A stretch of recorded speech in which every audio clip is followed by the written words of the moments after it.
Finally, an audio interface that can record in 4K. But is it really better than Full HD? Hey, Julian Kraus here, and this is the SSL2 from Solid State Logic. Let's check out its performance, have a listen to the 4K mode, and also compare it to other audio interfaces like, for example, the Scarlett 2i2 and the Moto M2. But before that, let's have a look at the hardware side of the SSL2. You can definitely tell that Solid State Logic has its roots in building mixing consoles, because the controls and the design of the interface is very much influenced by the design of professional consoles. The SSL2 has all its connectors on the backside, and this leaves the whole top for the controls, which makes them very easy to access. On the left you can find the controls for the two input channels.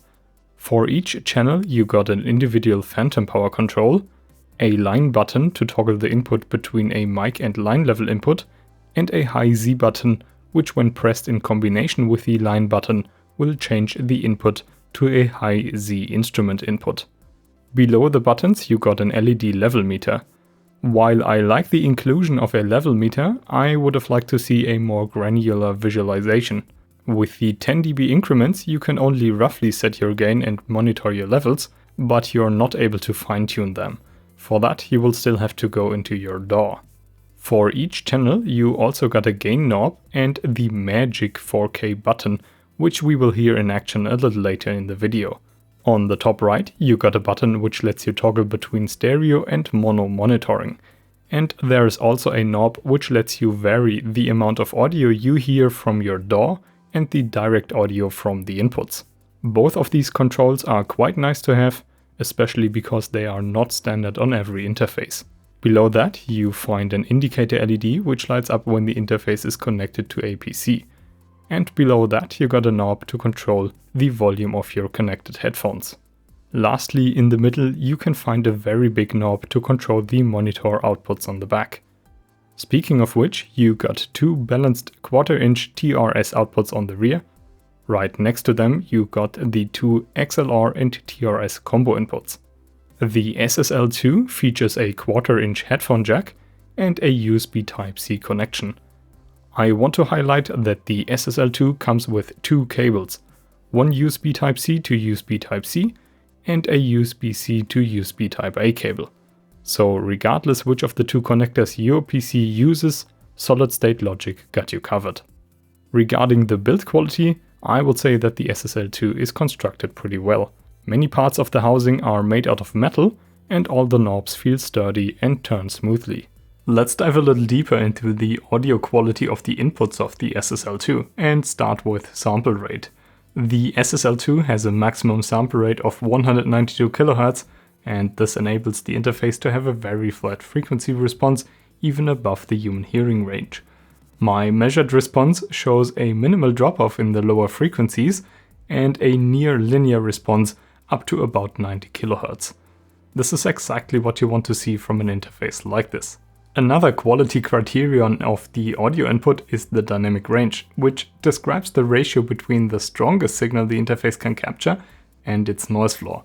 You want this to be as big as possible, because with a big dynamic range you can leave yourself a nice amount of headroom while recording and you don't introduce any additional noise.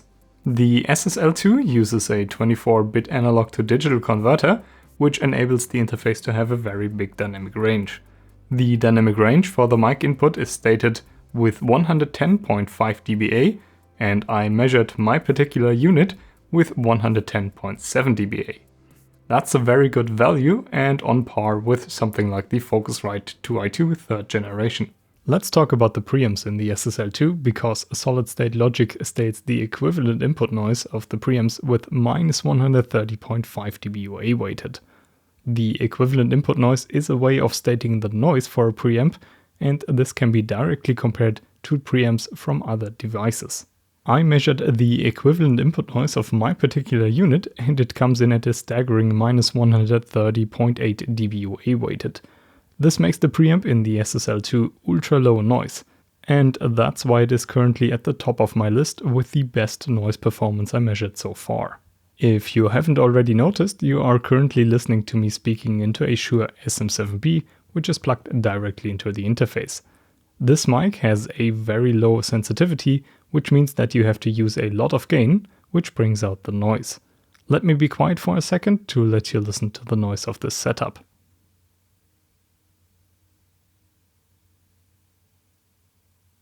And here is how the preamp noise compares audibly against other interfaces. All recordings have been amplified in post so that you can hear the noise more clearly, but other than that, there was no additional processing done.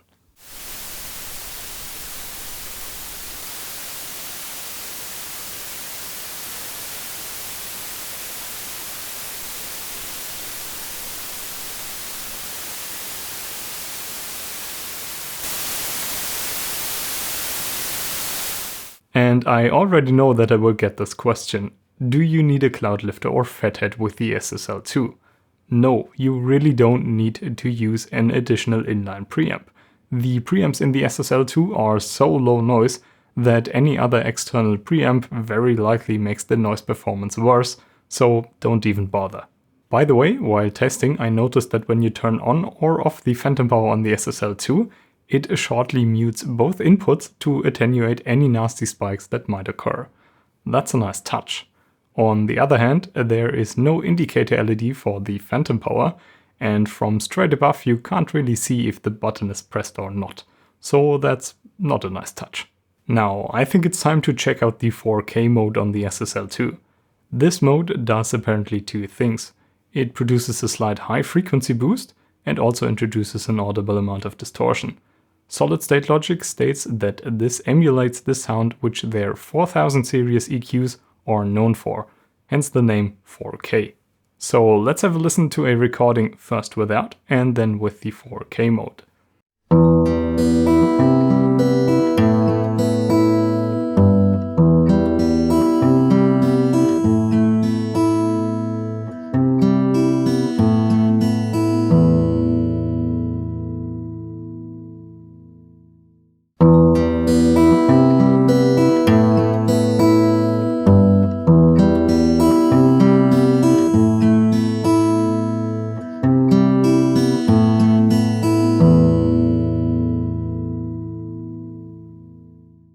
As you could hear, there is a distinctive difference between the two recordings.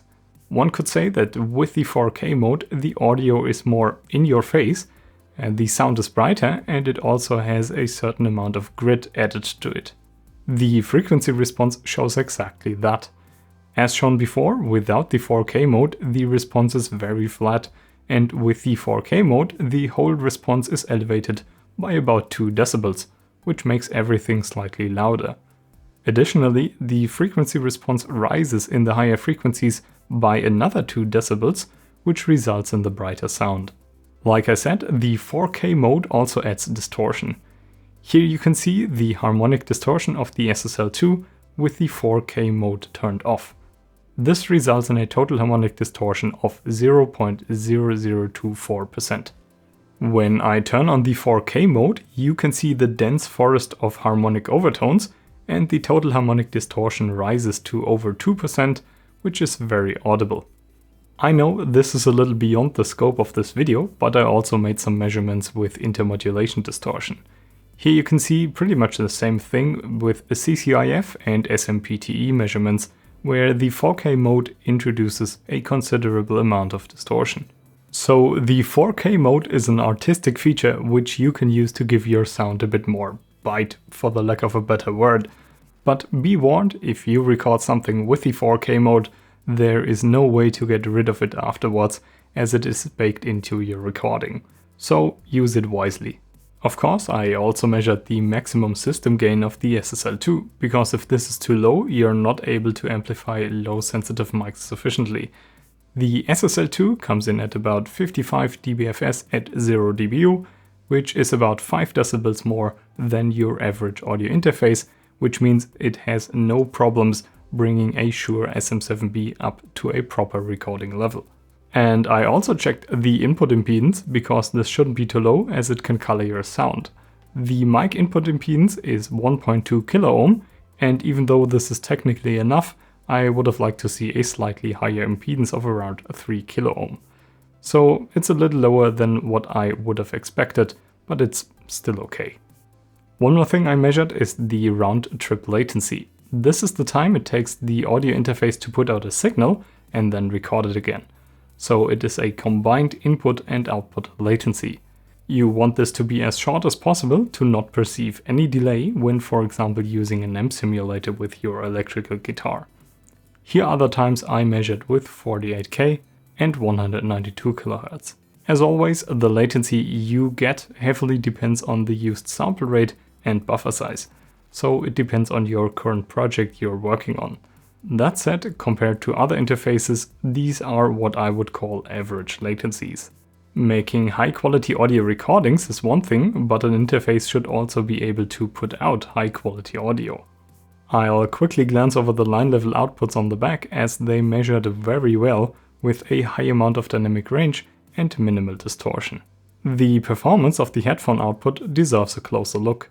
While the output impedance with around 11 ohm is not terrible, it is also not perfect, so there's some room for improvement here.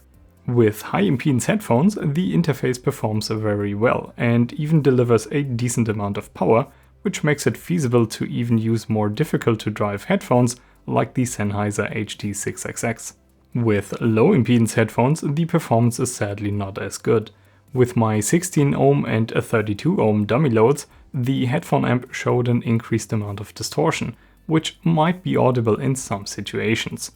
So with the SSL2, use high impedance headphones with 80 ohms and above to get the best sound quality possible.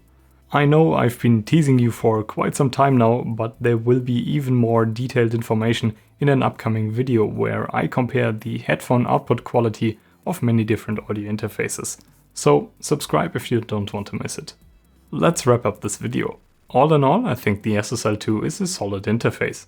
As expected, the audio recording capabilities are excellent. The inputs have a very flat frequency response, a nice amount of dynamic range, and preamps with incredibly low noise. With high impedance headphones, the built-in headphone amp performs pretty well and delivers quite a bit of power. Though with low impedance headphones, the performance isn't nearly as good, and for the price I would have expected a slightly better performance in this regard. If you're looking for an audio interface with easy to access buttons and knobs, I think the SSL2 is definitely worth a look. Okay, that's it for now. If this video was useful to you, please give me a thumbs up and subscribe if you didn't already do so. I will see you all in the next one.